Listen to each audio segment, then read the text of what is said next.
네, 2주 만에 뵙습니다, 여러분. 김동현입니다. 지난주 현충일 휴일로 우리 화요일 휴장이다 보니까 제가 방송을 2주 만에 진행을 하게 되는데, 목요일 출연이 있기 때문에 제가 목요일 날도 그 명인복귀를 출연하니까 제 시황 뷰는 그대로 따라오고 계시리라고 생각합니다.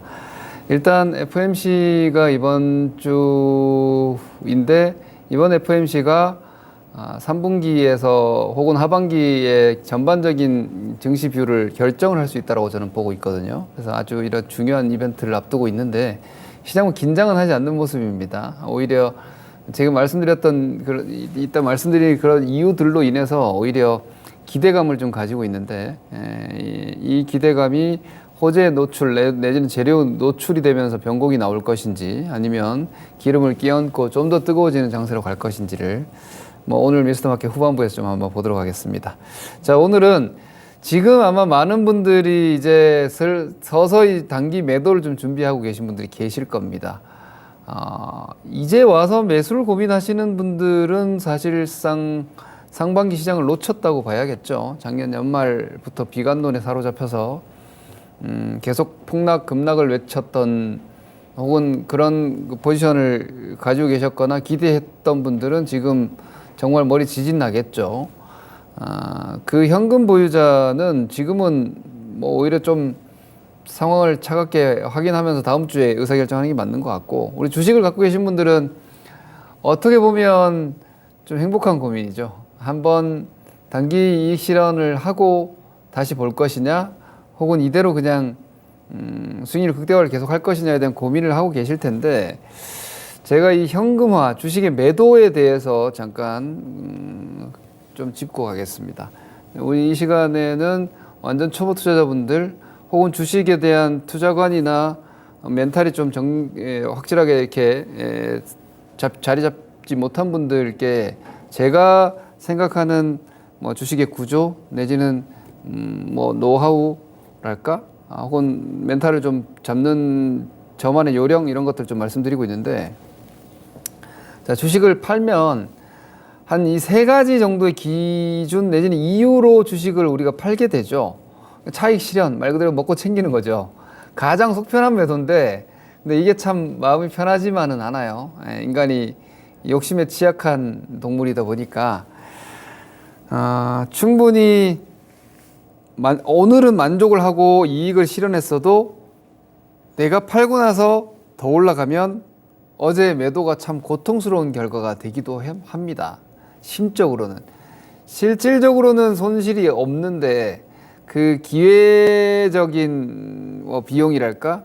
가지고 있었으면 이만큼 더 벌었을 텐데 라는 이 손 한 번 까딱해서 오늘 하루만 더 있다 팔았으면 이런 생각을 하게 됩니다.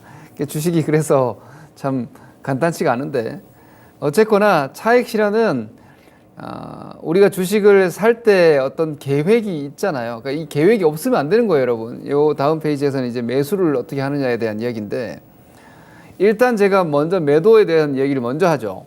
왜냐하면 우리가 주식을 팔면, 주식은 여러분들은 어떻게 생각하시는지 모르겠지만, 저는 주식 투자를 한번 시작한 분들은 거의 대체로 평생 투자한다고 생각하거든요. 주식시장에서 패배자로 그냥 낙마하는 경우를 제외하고는, 그러니까 투자에 좀 과격한 투자를 했다가 실패해서 다시 투자하지 못하는 정도의, 우리가 소위 깡통 계좌가 돼버리거나 그런 경우를 제외하고는 주식시장에 발을 한번 들이면 거의 평생의 재테크 투자 수단으로 활용들을 하십니다. 그걸 이제 더 하느냐 줄여서 하느냐 그런 정도의 차이일 뿐이지, 결국은 우리가 살면서 돈이라는 거는 내가 눈 감는 그날까지 필요하기 때문에 평생에 돈은 필요하잖아요. 그러니까 평생의 돈 관리도 우리는 하잖아요. 그 돈을 내 지갑에 넣고 관리하는 거는 그냥 여러분들이 생각하는 현금 관리 정도라고 할 수 있겠지만, 나의 잉여 자산을 관리하는 그 자체가 돈 관리잖아요. 그걸 부동산에 이만큼, 주식에 이만큼, 주식은 할 거면 언제 할 거고 어떤 주식을 살 거냐, 이게 바로 주식 투자 전략이지 않습니까? 결국은 주식은 평생 하는 것이기 때문에 매도를 하면 다음 매수는 반드시 또 하죠. 어떤 주식을 언제 팔았던, 얼마에 팔았던 그 매도가 뭐 하루 뒤든 6개월 뒤든 1년 뒤든 다음 매수로 이어지거든요. 그럼 일단 차익 실현을 할 때는 목표한 매도에 도달했을 때 이제 매도 가격에 도달했을 때 이익을 확정 짓는 거 아니에요?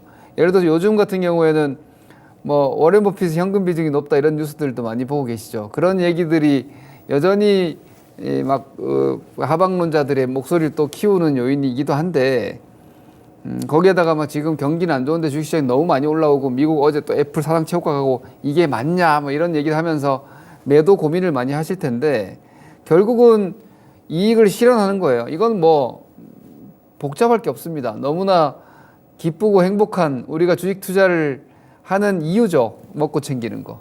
먹고 챙기면 뭐 항상 다음 선택은 이로울 수밖에 없습니다. 근데 그런 수익을 보고 파는데도 더 팔고 더 올라가서 힘들어 하시면 그거 진짜 벌 받아요. 왜냐면 뭐 주식 팔고 나서 올라간 좋은 주식을 사서 매매하는 사람은 결국은 팔면은 뭐 시간이 지나면 더 올라가는 게 당연한 거잖아요. 좋은 기업이라는 건 지금도 영업 활동을 건전하게 하고 있고 이익 성장을 이루어낼 수 있는 기업이니까 지금도 현재 시점도 어쨌거나 성장하는 궤적 중에 한 기점일 뿐이니까 지속 성장하는 기업이라면 매도하고 더 올라갈 가능성은 높아요. 하지만 내가 만족하고 파는 건 내 돈의 문제지 그 주식의 문제가 아닌 거니까 어쨌거나 차익 실현 매도가 하나 있고 그다음에 이제 손절 매도 우리가 참 하기 싫어하는 거고 웬만하면은 안 하면 좋겠지만 또 주식 투자를 하다 보면 안 할 수는 없어요. 근데 이 손절 매도를 안 하는 방법이 있긴 하죠. 워렌 버핏이 손절 매도를 안 하잖아요. 그냥 주식을 조금 먹고 일찍 포기하는 경우는 있어도 손절 매도를 안 하는 방법은 손절 매도 하지 않아도 되는 주식을 사면 됩니다. 제가 저희 가족분들께 주식을 권할 때 이 방식으로 투자를 해요. 손절 매도를 안 시켜요, 절대로. 그러니까 뭐 예를 들어서 기초자산 가치라든지 혹은 주식 시장이 아주 안 좋을 때라든지 이럴 때만 매수를 하면 손절 안 할 필요가 없거든요. 나도 좋은 주식, 영업 현금 흐름이 꾸준하고 기업의 외형이 인플레이션 이상의 성장을 계속할 수밖에 없는 구조를 가지고 있는 기업들, 그게 미국 기업이든 한국 기업이든 그런 건 시장이 안 좋을 때 조정이 나올 때 혹은 뭐 본질 가치보다 압도적으로 쌀 때 사놓으면 그 시간이 1년이냐 2년이냐일 뿐이지 놔두면 무조건 올라가거든요. 왜? 제가 말씀드렸죠. 이건 도박이 아니기 때문에. 기업의 혹은 산업의 방향은 우리가 공부 조금만 열심히 하면 어느 정도 볼 수 있거든요. 근데 그걸 지키지 못하는 이유는 그걸 못 기다려서예요. 기다림만 감내한다면은 손절매도 안 해도 돼요. 그런데 간혹 기업 분석을 충분히 했는데도 내가 생각지 못했던 쪽에서 기업의 성장 궤적이 브레이크가 걸려버린다든지 혹은 그 산업 자체가 뭐 정책적으로든 뭐든 아주 강력한 걸림돌, 성장 걸림돌을 만나면 그건 손절해야 돼요. 이건 애초에 내가 뭐 예를 들어서 앞으로 5년 이상 10년 성장을 예상했는데 그 성장 시나리오가 강력한 걸림돌에 부딪혀서 안 되겠다. 그러니까 애초에 투자 계획을 철회할 수밖에 없는 상황이 되면 손실 보고라도 팔아야죠. 혹은 뭐 기술적 매매 하시는 분들은 손절을 허다하게 해야 됩니다. 기술적 분석은 주식을 사는 근거가 기술적이잖아요. 오늘 여기서 사면은 뭐 다음 주까지 이만큼 올라갈 수 있고 그만큼 올라가면 앞으로 상승 추세를 유지한다. 이게 기술적 분석 아닙니까? 그런데 기술적 분석으로는 내가 매수를 했는데 그 지점이 깨지면 하락 추세로 전환되는 경우들이 있거든요.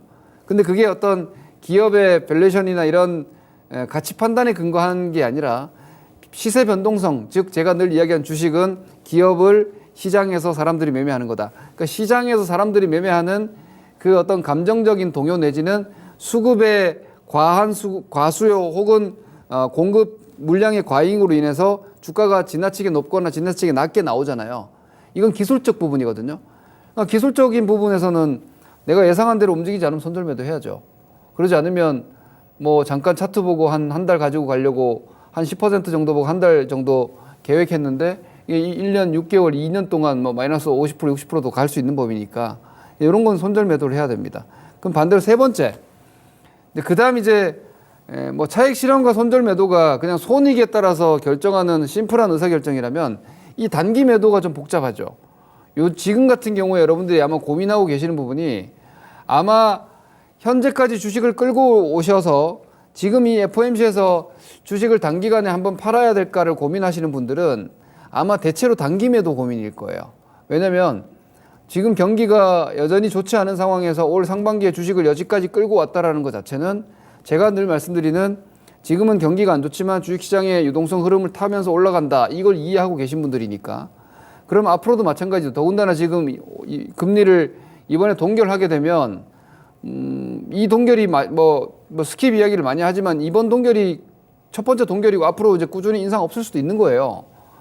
그러면 기존의 시장의 글로벌 유동성 자체는 완화될 수 있고 주가적으로 그럼 주식시장은 쉽게 추세 전환, 하락 추세로 전환되지 않을 수 있어요.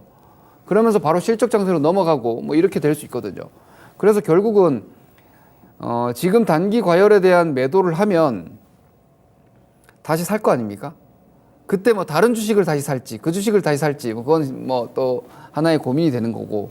어쨌거나 해당 주식이 과열이거나 지금 같은 경우는 시장에 대한 과열을 고민하는 거죠. 혹은 단기 주가 하락이 예를 들어서 내가 장기 투자하고 있는 주식을 뭐 저 같은 경우에도 그렇게 해요. 저 같은 경우에도 장기적으로 투자하고 있는 주식이 있는데 제가 예상했던 흐름보다 뭐 예를 들어서 작년, 재작년 같은 경우는 주식시장이 안 좋을 것 같아서 제가 다 팔아버렸어요. 이건 일단은 다 팔아야 될 것 같다. 과열이다. 그리고 시장도 안 좋을 것 같으니까 오래 기다렸다가 다시 샀어요.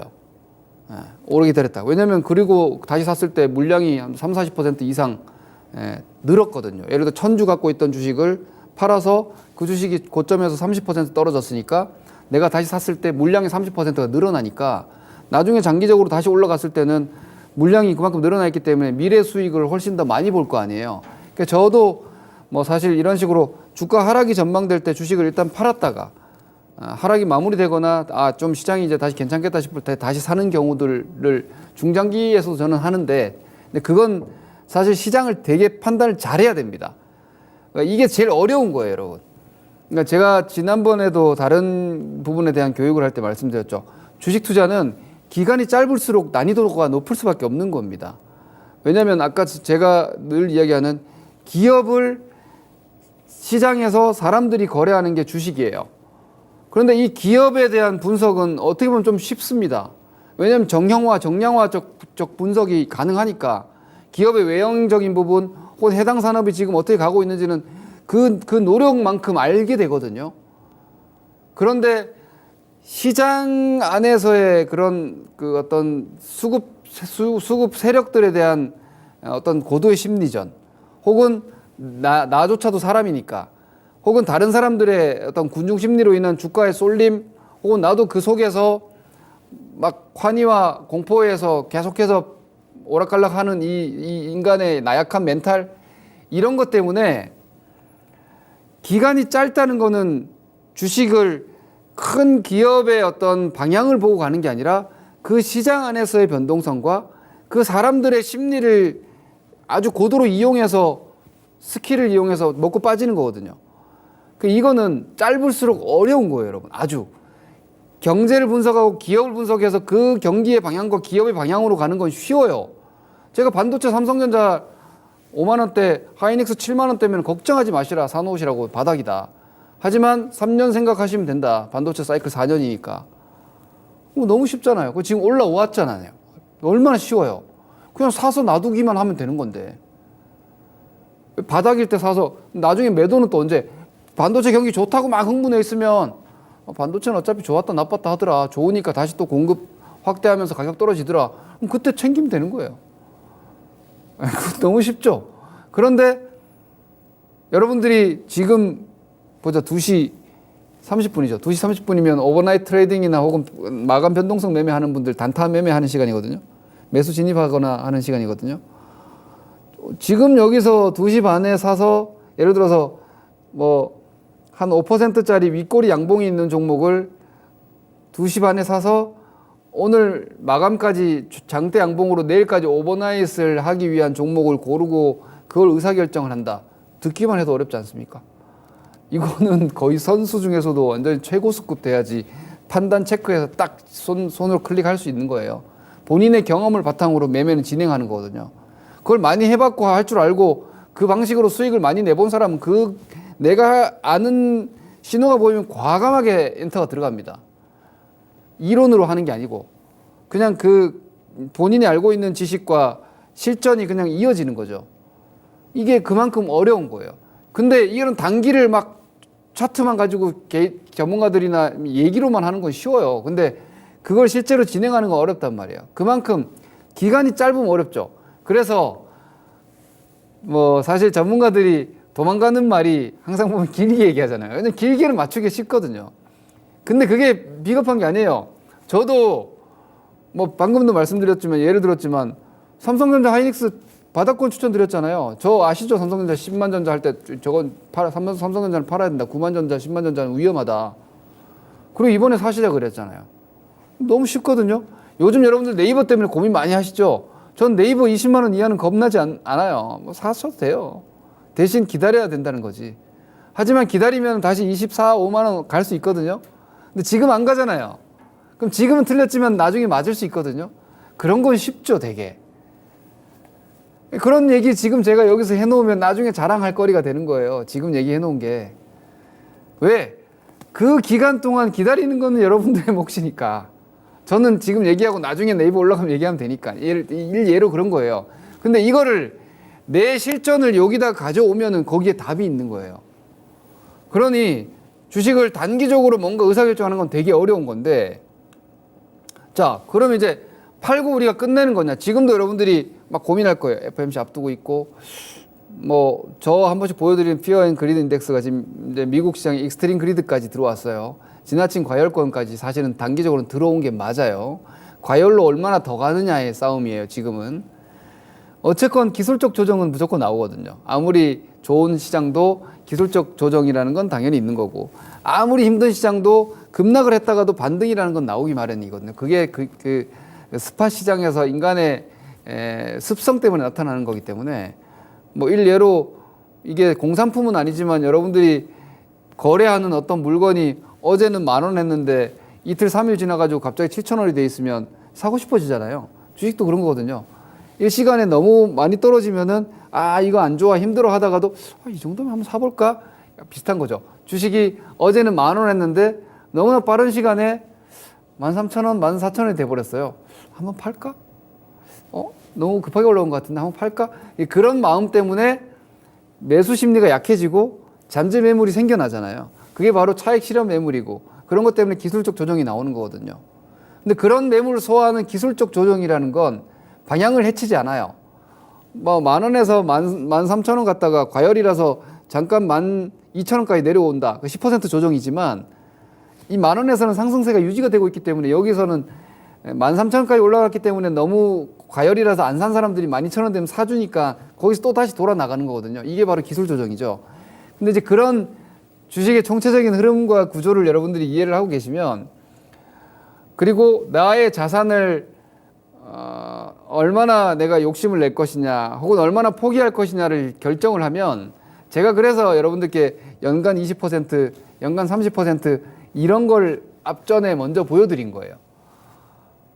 왜냐? 지금 시장이 너무 뜨겁고 좋으니까 뭐 미국 일부 주도주들, 저는 뭐 테슬라도 권하는 사람이니까, 테슬라나 엔비디아 같은 경우는 저는 장기적으로도 계속 권했던 사람이니까, 그런 종목 갖고 계신 분들은 원래 지금 수익률이 이미 더블이죠. 그죠?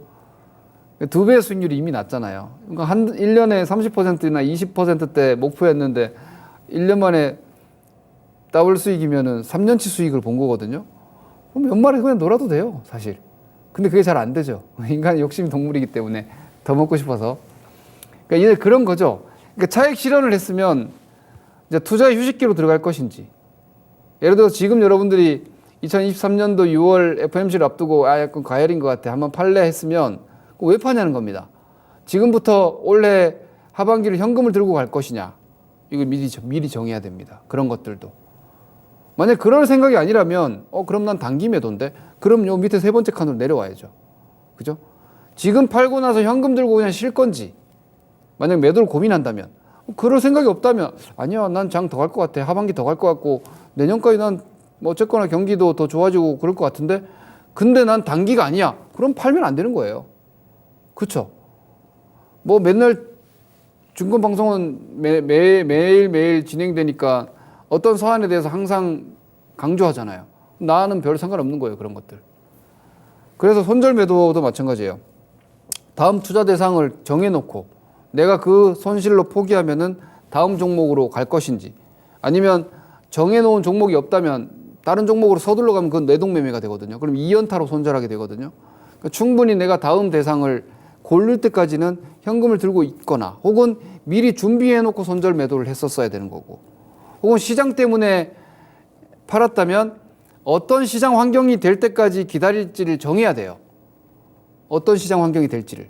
그러니까 이런 식으로 주식을 좀 계획적으로 하시는 게 일반적인 투자자들이 나가야 될 방향이고 해야 되는 방식이에요. 지나치게 짧은 단기적인 대응은요, 여러분들이 할 수 있는 레벨이 아니에요.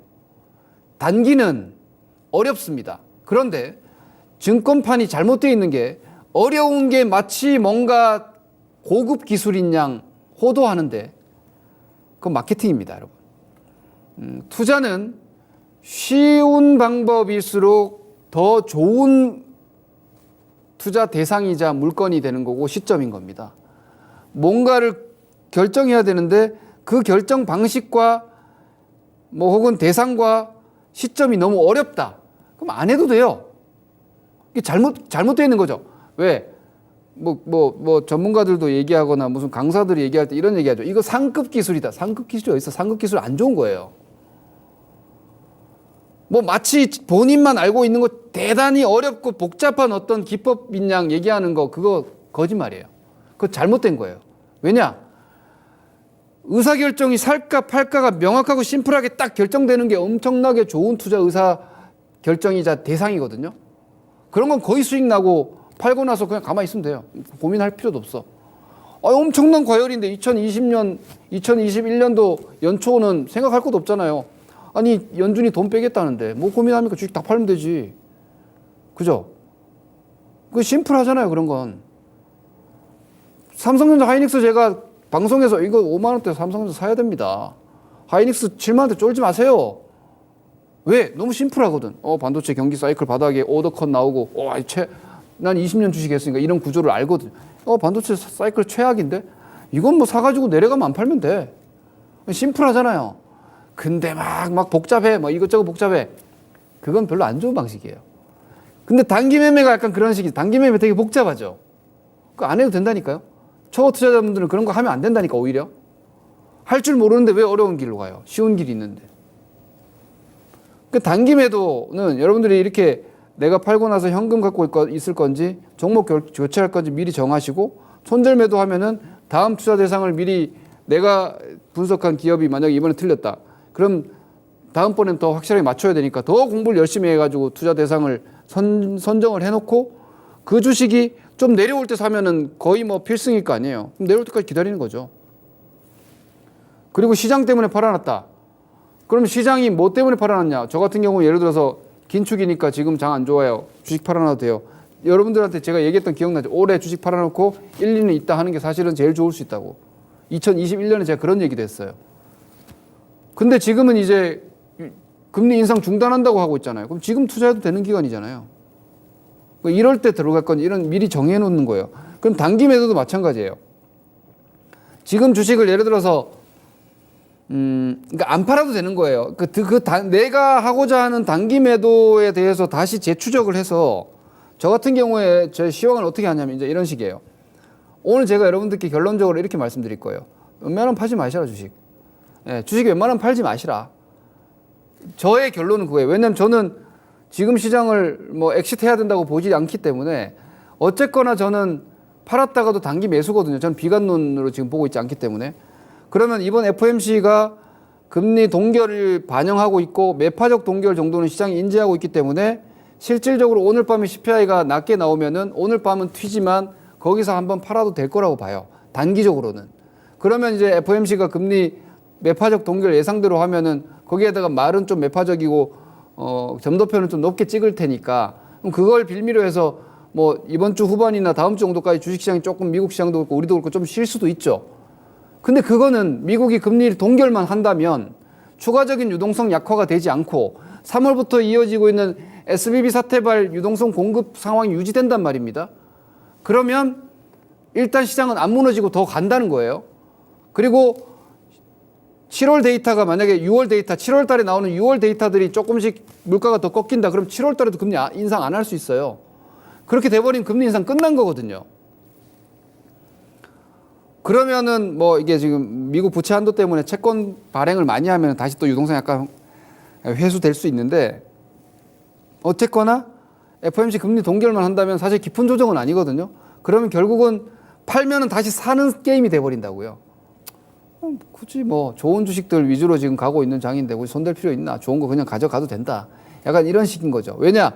이게 바로 제가 단기 매도. 제가 단기 매도를 할까를 고민하는 입장이니까 해당 시황을 판단을 하는 거죠. 저는 지금 시황 말씀드린 거니까. 이거 FOMC에서 금리 동결을 하고 매파적 동결은 나도 알고 시장이 세상 다 알고 있는 거니까 그게 재료가 노출되면은 지금 익스트림 그리드 권역에 있으니까 약간 차익 매물 소화하겠지? 그럴 수 있어요. 충분히 그건 합리적인 추론이에요. 그런데 그 조정이 나왔을 때 나는 어떻게 할 것이냐? 분명히 다시 살 거거든요. 좋아. 그러면 현금 갖고 있는 사람은 어떻게 할까? 그 조정 나와라 지금 기다리고 있잖아. 그럼 그건 분명히 깊은 조정이 아닐 텐데. 나도 팔았다가 다시 살려고 할 거고 지금 주식을 안 갖고 있는 사람들도 그 FOMC 금리 동결하고 차익 실현 매물 나오면은 다들 다시 살려고 달려들 텐데 굳이 팔 필요 있나? 이런 식인 거예요. 그러니까 내가 언제 다시 살려고 하는지 이런 걸 계산을 해보면 지금 안 팔아도 되는지 팔아야 되는지가 결정되는 거예요. 예를 들면 제가 이 시점에서 단기 매도가 만약 금리 동결이 아니라 금리 인상이면은 전 주식을 팔 거예요. 이번에 만약에 예상외로 연준이 금리를 인상하는 구조로 가면은 저는 주식 비중을 줄여야 되고 현금 비중을 늘려야 된다고 봐요. 그러면은 유동성 긴축으로 다시, 왜냐면 이 유동성이 여러분 금리로 보면은 여전히 긴축이지만 3월 SVB 사태로 미국 연준이 은행에 돈을 풀어줬어요. 그 풀어준 돈이 시중으로 지금 흘렀어요. 그래서 지금 막 엔비디아니 테슬라니 이런 주식들이 2021년 이전에 유동성 장세처럼 올라가잖아요. 유동성 장세가 맞는 거예요. 근데 이게 금리를 추가 인상해버리면은 다시 또 물가보다 정책금리가 이제 높게 올라가잖아요. 지금 2분으로 붙었으니까. 그럼 이건 더 강력한 긴축이 되고 거기다가 심지어 미국 부채 한도 상향해서 미국 국채를 더 발행할 거란 말이에요. 그럼 이거는 시장에다가 채권을 내놓고 금리를 올리는 양방으로 긴축이 돼. 단기적으로 일시적으로 고강도 긴축이 돼버리는 거예요. 그러면은 뭐 6월, 7월 다음 7월 달 회의까지 오히려 시장이 조금 부진한 상황이 되면 그럼 여름장 없어요. 이렇게 된단 말이에요. 그러니까 이런 시나리오를 내가 어떤 방식으로 그렇게 되면은 이제 제가 말씀드린 건 이거죠.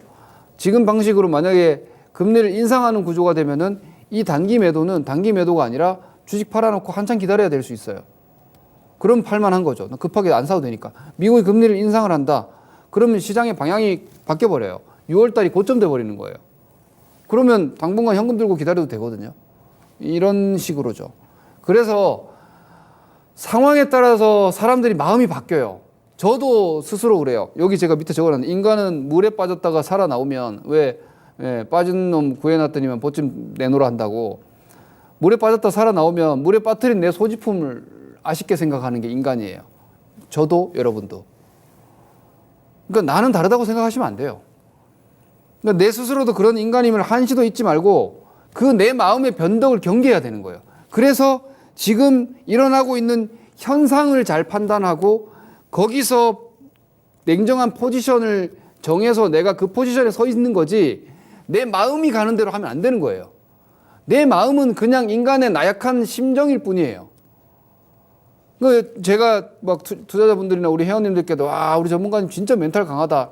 좀 멘탈이 강한 게 아니라 제가 보는 데이터와 저의 경험을 믿는 거예요. 과거에 내가 30년 가까이 했으니까.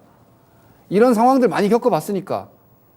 그리고 지금 보여지고 있는 여러 데이터들이 지금은 사야 된다고 얘기하면 저는 그냥 사는 거예요. 뭐 하이닉스 삼성전자? 내가 삼성전자 하이닉스 꼬맹이 때부터 했는데 그랬죠. 제가 마이크론 하이닉스 감산 들어갔을 때 삼성전자도 감산한다 무조건 하게 돼 있다 이건 구조적으로. 근데 삼성전자 감산하잖아요. 나 알고 있었거든요 그걸. 그러니까 감산할 땐 주식은 반도체는 감산한다 그러면 주식을 사놓으면 뭐 1년 2년 지나면 무조건 벌더라는 거예요. 사이클이니까 4년 사이클이니까. 그리고 삼성전자가 반도체가 가격이 좋아가지고 증산한다 그럼 그때 팔면 돼요. 너무 쉽잖아요. 그럴 때 그냥 하는 거예요. 막 무섭고 자시고 이런 신경 안 써요. 무서운 건 내 마음이고 그런 어떤 역사적으로 반복되어 있는 데이터는 그냥 확인된 결론이니까 난 거기 서 있는 게 이길 확률이 높지 내 마음 따위 뭐라고 아무것도 아닌데 그렇게 의사결정하는 거거든요. 그래서 제가 기업을 시장에서 사람들이 매매하는 게 주식이다. 주식을 알려면 기업 분석할 줄 알아야 되고 시장과 군중의 심리를 이해해야 되고 내 스스로인 인간을 이해해야 된다. 이런 거예요. 그래서 제가 오늘 약간의 그러니까 전략적인 결론을 내드렸는데 지금 매도를 여러분들이 고민하는 분들은 여기서 팔고 끝내려고 하는 거면 차익 실현이죠. 그걸 팔고 나서 쉬어야 되죠. 이거는 금리 인상이면 이렇게 해야 돼요. 금리 인상이면 지금 시점에서 차익 실현을 다 해버리고 당분간은 현금 들고 쉬어야 돼요. 이번 6월이 금리 인상이라면 저는 그렇게까지 생각해요. 왜냐하면 그거는 단기적으로 강력한 긴축이에요. 제 생각은 그래요. 왜냐 재정지출 그러니까 그 부채 한도 상향했기 때문에 미국 국채 막 찍어내거든요. 그리고 SBB 사태 때문에 유동성 단기적으로 3개월간 엄청 공급했거든요. 그것도 지금 그렇게 되면 채권 스프레드가 역으로 벌어지니까 쭉 빠져들어가거든요. 그럼 다시 또 채권 문제 생길 수 있겠죠. 금리 인상하면 안 돼요. 이번 6월 FOMC는. 혹자들은 인상하면 어때 이러는데 인상하면 안 돼요. 인상하면 저는 차익 실현이에요. 근데 동결이라는 모두가 예상한 결과 때문에 잠깐 이익 실현 될 거니까 팔았다가 다시 산다.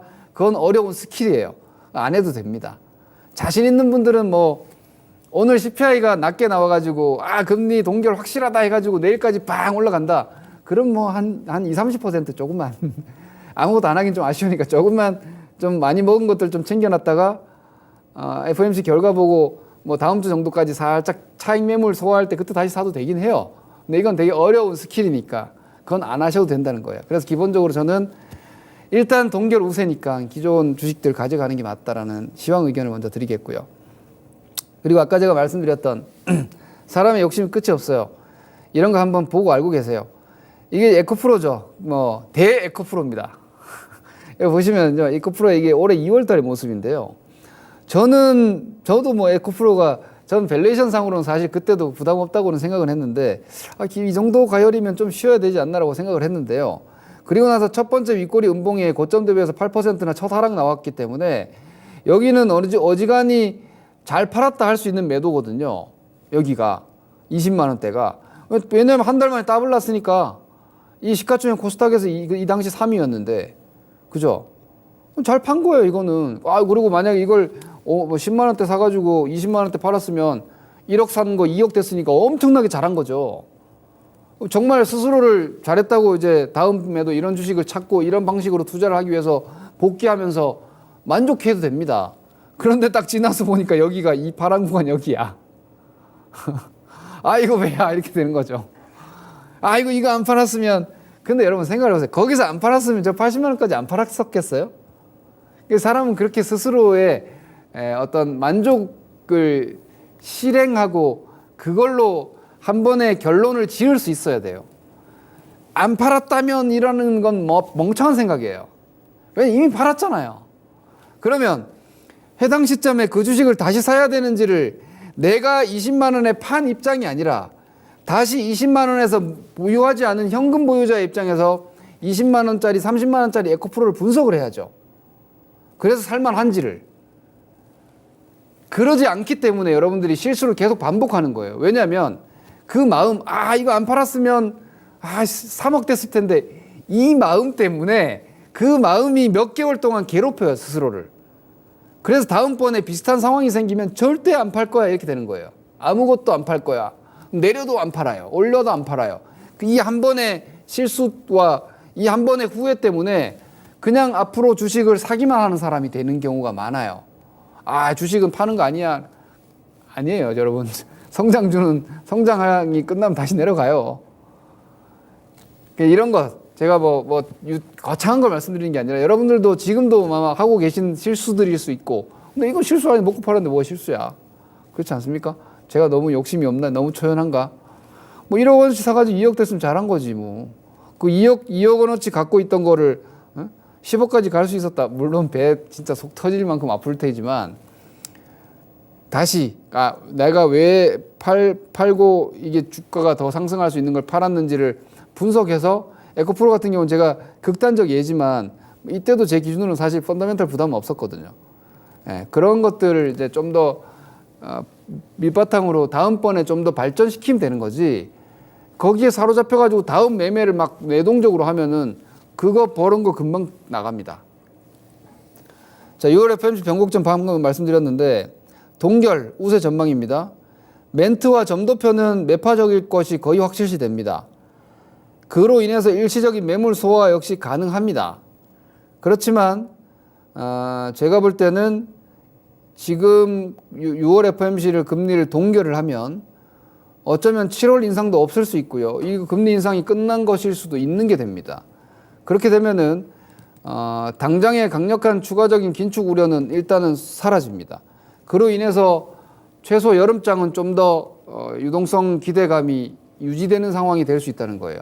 한 가지 변수는 미 국채 발행 규모입니다. 만약에 금리를 동결시키고, 왜냐하면 5에서 5.25니까 사실 낮은 금리는 아니에요. 그런데 금리를 일단 멈춰놓고 추가적으로 채권을 발행하는 게 돼버리면, 그죠? 추가적으로 채권을 발행하는 게 돼버리면은 시중 유동성을 국채가 빨아들이는 게 되죠. 이거는 실질적으로 보면은 약간의 긴축이 되는 거고, 그리고 3월 달부터 있었던 SBB 은행 사태로 인해서 공급된 유동성은 조금 약해질 수 있기 때문에 동결했는데 생각보다 강하지 않을 수는 있지만 동결은 일단 기본적으로 시장의 방향을 밑으로 꺾지는 않는다. 이렇게 보시면 됩니다. 그래서 기본적으로 현재 동결 우세이기 때문에 시황에 대한 경계는 뭐 과하게 가져가지는 마시자 이러고, 그리고 인상을 만약에 한다 그러면 단기 유동성 장세 종료입니다. 만약 6월 FOMC가 충격적으로 금리 인상을 한다 그러면은 내일 모레 목요일부터라도 주식을 좀 줄여야 됩니다. 저는 그렇게 생각합니다. 그렇게 되면은 6월이 올 2023년도 상단이 될 수도 있다 라고까지 경계를 해야 되지 않나라고 보기 때문에, 그렇게 되면 오히려 현금 비중 확대, 하반기 시장 전망 전반을 낮춰서 잡아야 됩니다. 경기 전망도 더 낮아질 것이고 기업 이익 전망도 더 낮아질 거고, 뭐 다시 또 위기설도 나올 수 있습니다. 저는 이번 6월 FOMC가 절대 인상해서는 안 된다라고 보는 쪽이라서, 뭐 혹자들은 인상해도 된다라고 하는데 저는 인상하면 안 된다 쪽입니다. 이거는 제 생각이고 저는 실제로 그렇게 진행을 할 거니까 참고 한번 해보시기 바랍니다. 그리고 오늘 이제 5월 CPI가 나오는데요. 여기서 이제 가이드라인이 나올 거예요. 여기서 가이드라인이 나올 건데, 쭉 보시죠. 이것만 보시죠. 미국 헤드라인 CPI가 지금 내려오고 있어요. 이게 이제 말 그대로 이제 CPI, 지금 예상치가 4.1이에요. 미국의 5월 CPI, 이게 헤드라인 CPI거든요. 이게 4.1 예상이고, 지난달에 4.9였어요. 그러니까 꽤 많이 떨어진다고 지금 예상하고 있는 거죠, 헤드라인은. 이 정도 나오면 동결이 맞는 거죠. 왜냐? 지금 현재 5에서 5.25니까 물가가 4%인데 CPI가 5%면 어때요? 이거 실질 정책 금리가 1% 플러스가 돼버리잖아요. 이게 긴축이거든요. 이만큼 돈을 지금 회수하는 게 되거든요. 근데 거기서 더 올린다? 물가는 떨어지고 있는데 금리를 더 올린다? 이거는 정책 오류가 되는 거죠. 그래서 이 정도 나오면 동결하는 게 맞아요, 사실. 그리고 코어가 더 중요하다라고 많이들 들으셨을 거예요. 코어가 이제 좀 더 스티키하다. 보시다시피 앞전에 보셨던 헤드라인은 이렇게 폭포수처럼 쫙 흘러내리죠. 지금 보시다시피 여기 끝에. 근데 지금 이 코어는 옆으로 이렇게 누워 있잖아요. 코어가 지금 5.5 수준에서 잘 안 떨어지고 있어요. 이게 왜 그러냐면 집값 때문에. 렌트료. 집이 쉘터가 지금 렌트료가 빨리 안 떨어지고 있어서 최근에 에너지 가격이나 곡물 가격은 코어에서 빠지잖아요. 그게 떨어지는 건 헤드라인이고, 왜냐면 작년보다 올해 훨씬 낮으니까 지금. 그런데 이게 이제 코어에서 많이 떨어지지 않고 있는 이제 주택 가격이 주택 가격이 아니라 렌트료 이런 쉘터 쪽이 변수인데 5.3이 예상이에요. 알고 계세요. 5.3 정도 나오면은 이것도 마찬가지예요. 5.3이면 일단 기본 동결 데이터죠. 왜냐? 여기서 한 번 더 올리면 5.25에서 5.5가 되잖아요. 그러니까 이것도 지금 실질 정책금리가 양수값으로 가버리기 때문에 이거는 물가가 떨어지고 있는데 긴축을 더 강화하는 게 돼버려요. 전에 기억나시죠? 파월이 제일 많이 요거도 먹고 있는 게 인플레이션 일시적이라고 했던 거. 인플레가 치솟고 있는데 계속해서 완화를 유지해가지고 이게 거꾸로 갔기 때문에 작년 한 해 동안 1년 동안 미친 듯이 금리를 5%까지 쳐올린 거 아니에요. 그런 트라우마가 있기 때문에 정책 오류를 대단히 경계할 거라고요. 그래서 데이터가 물가가 낮아지는데 올리긴 어려울 것이다. 그래서 오늘 밤에 나오는 CPI가 거의 내일에 FMC의 예고 좀 더 선명한 예고편 뭐 거의 스포 정도가 될 겁니다. 그래서 오늘 CPI 그 부분 보시는데 근데 제가 C실러 주택가격 지수를 잠깐 보여드리면 근데 이게 일시적으로 이건 이제 미국 경제나 물가에 대한 이제 관점인데 미국의 주택가격 상승률이 지금 보시다시피 2020년부터 2021년도까지 어마어마하게 치솟았죠. 그리고 2022년도 상반기까지 계속 고공권에 유지하고 있다가 작년도 하반기부터 빠르게 빠졌어요. 이렇게 지금 보시다시피. 그래서 이제 지난달 정도부터 이게 이제 주택가격이 좀 마이너스로 전년 동기 대비해서 마이너스로 빠지기 시작했습니다. 요 1년 정도 전으로 이렇게 돌아가면 여기 기준이 되겠죠. 그죠? 그래서 이걸 보면 아마 쉘터도 빠질 거예요. 그러면 이제 코어 CPI도 좀 낮아지고 코어 PC도 좀 낮아질 겁니다. 그래서 제가 7월 데이터로 갔을 때 6월 집값이나 렌트료가 더 떨어질 가능성이 있고 그렇게 되면은 금리가 스킵이 아니라 잠깐 멈추는 게 아니라 금리 인상기 끝났을 수 있다. 그러면 금융시장이 일단 유동성이 제일 중요하니까 쉽게 빠지지 않을 것이다. 빠져도 일시적으로 빠졌다가 다시 올라갈 수 있기 때문에 아직도 뭐 고퍼스, 인버스 얘기하고 뭐 다 여전히 뭐 나스닥이 많이 깨지니 어쩌니 하는 분들이 계시는데 아니다. 지금의 동향으로는 금융시장, 주식시장은 지금은 좀 그 SBB발 유동성 때문에 좀 과열이 맞아요. 저는 좀 과열이라고 생각해요. 근데 그 과열 소화를 뭐 6월 FOMC 기점으로 좀 기술적으로 한다면 시장은 무너지는 게 아니라 또 갈 수 있고 다만 뭐 미국 시장의 강도가 좀 약해진다 하더라도 종목별 수익률 게임은 계속 될 수 있으니까 우리가 얼마든지 돈을 벌 수 있는 하반기가 될 테니까 일단 그 기준으로 오늘 내일 FOMC 오늘 CPI를 확인해 보시자. 제가 볼 때는 매크로 데이터로는 올해 중에 제일 중요한 한 주 같아요, 이번 주가. 그래서 그렇게 좀 활용하시고요. 제가 오늘 HTS는 열 시간도 없게 됐네요. 뭐 업종 섹터 이야기는 똑같아요. 그동안 이야기했던 거 별로 다르지 않아요. 말씀드렸던 이 FOMC 결과고요. 그리고 2차 전지랑 반도체가 순환적으로 강세가 나오고 있죠. 제가 지금 우리나라 원달러 환율 떨어지는 걸 보고 되게 의아하게 생각하고 있는데 원화 초강세예요. 지금 엔화도 그렇게 강세가 아니고요. 달러도 꽤나 강세 중인데 지금 원달러 환율이 떨어진다는 건 원화 강세란 말이에요. 왜? 우리나라 무역 적자 여전한데 왜 그 원화가 갑자기 이렇게 강세지? 내용은 그냥 반도체인 것 같아요. 반도체. 그러니까 삼성전자 하이닉스가 미국 마이크론 주가가 부진한데도 불구하고 이번 주에 여전히 강한 거 이런 것들을 제가 생각을 해보면 중국향이 뭐 정치적으로는 미국에서 미국의 마이크론을 제재했잖아요. 중국에서. 거기에서 삼성전자 하이닉스가 뭐 미국이 팔지 못하는 걸 한국이 들어가서 팔면 안 된다. 뭐 이렇게 나오고 있지만 뭐 현 정권에서는 그냥 기업들이 알아서 해라 이렇게 하고 있잖아요. 근데 그 기업들이 알아서 하는 거 자체를 중국 물량을 가지고 온다고 보는 건가? 그 반도체 산업뷰 자체가 물론 챗GPT와 관련한 장기적인 수요 기대가 있는 건 사실이지만 지금 환율 이만큼까지 초강세 보이는 건 좀 의아한 거거든요. 뭐 국내 자체에 문제가 있으면 환율이 올라가야 되는데 지금 환율이 내려오는 거니까 그것도 저건 나쁠 게 없는 것 같고 어쨌거나 환율 기반에서도 그렇고 반도체가 AI 관련한 중장기 모멘텀이나 이런 것들이 있어서 어느 정도의 지지선 저는 뭐 지금은 조금 삼성전자 하이닉스 약간 과열이라고 생각을 해요. 삼성전자 하이닉스도 좀 단기적으로 좀 과열이라고 보는데 뭐 앞으로 좀 한두 달 쉴 수 있어요. 쉬어도 문제 없다는 거죠. 근데 그렇게 쉬면은 또 그것 때문에 못 올라가고 있는 뭐 LG 엔솔 같은 게 좀 더 올라갈 수 있겠죠. 삼성 SDI가 좀 더 올라갈 수 있을 거고.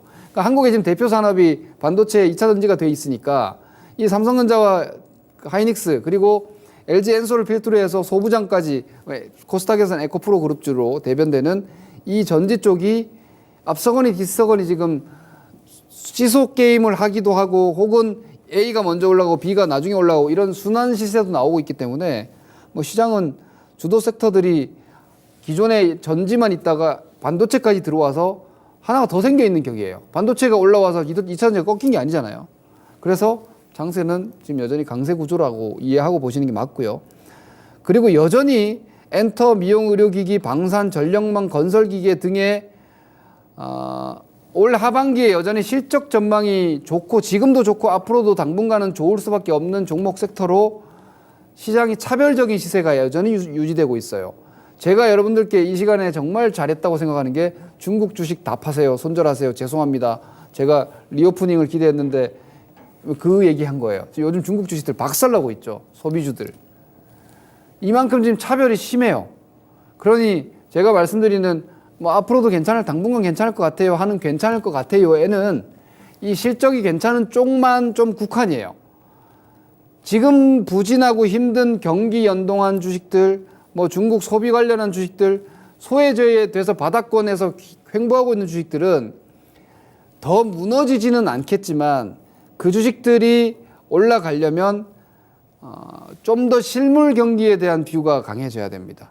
근데 지금 금리 동결은 일단 멈추는 거지 피벗이 아니잖아요. 경기를 더 강하게 부양을 해서 끌어올리는 거는 아무래도 내년 쪽으로 가지 않나 싶기 때문에 주식은 선행하니까 그런 주식들은 하반기 언제쯤 움직일 수 있겠지만 아직은 지금 움직이고 있는 2차 전지 반도체를 중심으로 해서 뭐 엔터, 미용, 의료기기, 방산, 전력망, 건설기계 이런 쪽에만 여전히 국한하시는 게 저는 맞지 싶습니다.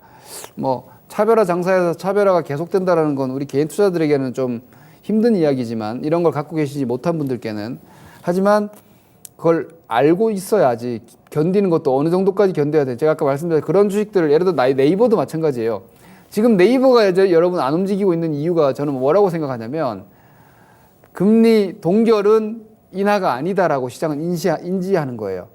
그러니까 이게 지금 피벗이 돼서 유동성을 완화하는 거라면은 대표적인 이 금리 민감 섹터라고 볼 수 있는 인터넷 게임 같은 종목들도 올라와야 되잖아요. 바이오도 올라와야 되고. 근데 걔네들이 지금 안 올라가고 2차 전지와 AI 탑재한 반도체만 움직이고 있고 엔터, 미용, 의료기기, 방산, 전력망, 건설기기 이게 전부 다 모멘텀이 각 산업별로 개별 모멘텀이 있는 종목만 움직이고 있다는 건 지금의 시장이 경제가 더 좋아질 것 같아서 전체 세상이 더 좋아질 것 같아서 움직이는 그런 대세 상승형 구조는 아니고 일시적인 유동성 구조로 인해서 좋은 섹터와 산업 쪽으로 자금이 집중되면서 나타나는 시세다. 이거 미국도 저는 똑같다고 생각합니다. 미국도 먼저 구조조정해서 좋아지고 있는 AI 산업. 테슬라가 올라오는 것도 자동차가 많이 팔려서가 아니라 사실은 저는 그 기저에 깔려있는 전력망, 이번에 아시다시피 슈퍼차저, 그리고 테슬라가 확보하고 있는 FSD, 이것도 FSD도 일종의 능동형 AI거든요. 그러니까 그런 어떤 인공지능에 대한 모멘텀들이 같이 탑재되어 있다고 보기 때문에 미국도 그렇고 국내도 그렇고 뭐 예를 들어서 워렌 버핏이 지금 주식을 안 사고 있다. 그 사람은 그 워렌 버핏은 현금화 해놓고 지금 자기가 볼 때는 사기에는 비싸다 이거지. 그럼 워렌 버핏이 안 사고 있으면 주식이 떨어진다. 맞을지도 몰라요. 그분 떨어질 때까지 기다리니까. 자기가 생각했을 때 비싸다 싶으면 주식을 아예 안 사니까. 그럼 나중에 뭔가 이벤트가 생겨서 떨어지면 사겠죠. 근데 우리가 그걸 기다릴 거예요. 지금 시점에서. 그러니까 그런 거 생각하면은 아직까지 전방위적인 매수라고까지 말씀드리기는 어려워요. 소외되어 있는 경기주나 이런 것들은 바닥권에서 좀 더 시간이 필요합니다. 하지만 시장이 붕괴가 되지 않는 구조이기 때문에 여기서 무너지진 않겠지만 경기 쪽으로의 순환 확산과 전방위적인 종목군으로의 시세 확산이 되려면은 글로벌 유동성이 좀 더 본격적인 완화에 들어가는 뭐 지금으로서는 내년을 얘기하고 있지만 시장에서는 연말 정도라고 기대하고 있으니까 뭐 빠르면 한 가을께 정도부터는 경기주도 움직일 수 있지 않을까 저는 보는데 그때 한번 시장이 출렁해주면 더 좋고 출렁해주면 더 좋고요. 어쨌거나 지금의 상황은 FMC는 금리 동결이면 시장은 일시경계 매물 정도, 차익 매물 정도밖에 아닐 테니까 그건 사야 되는 눌림이니까 가지고 계신 입장에서 적극적으로 현금화 하실 필요 없다는 생각이고, 지금 좋은 주식들, 특히나 강하고 좋은 주식을 먼저 팔 필요 없고, 기본적으로는 보유 포지션을 유지하고 가도 되겠다. 만약 그 피어 앤 그리드 인덱스나 이런 게 조금 찝찝하다. 예를 들어 저도 좀 그런 게 있거든요. 피어 앤 그리드 인덱스가 지금 너무 높고, 예를 들어 푸콜 레이쇼가 너무 낮고, 빅스가 너무 낮아요. 이런 거 감안하면 한 20% 정도만 관리하는 거는 오늘 저녁에 CPI 잘 나오면 한번 보시기 바랍니다. 이상입니다. 김동윤입니다. 다음 주에 뵙겠습니다.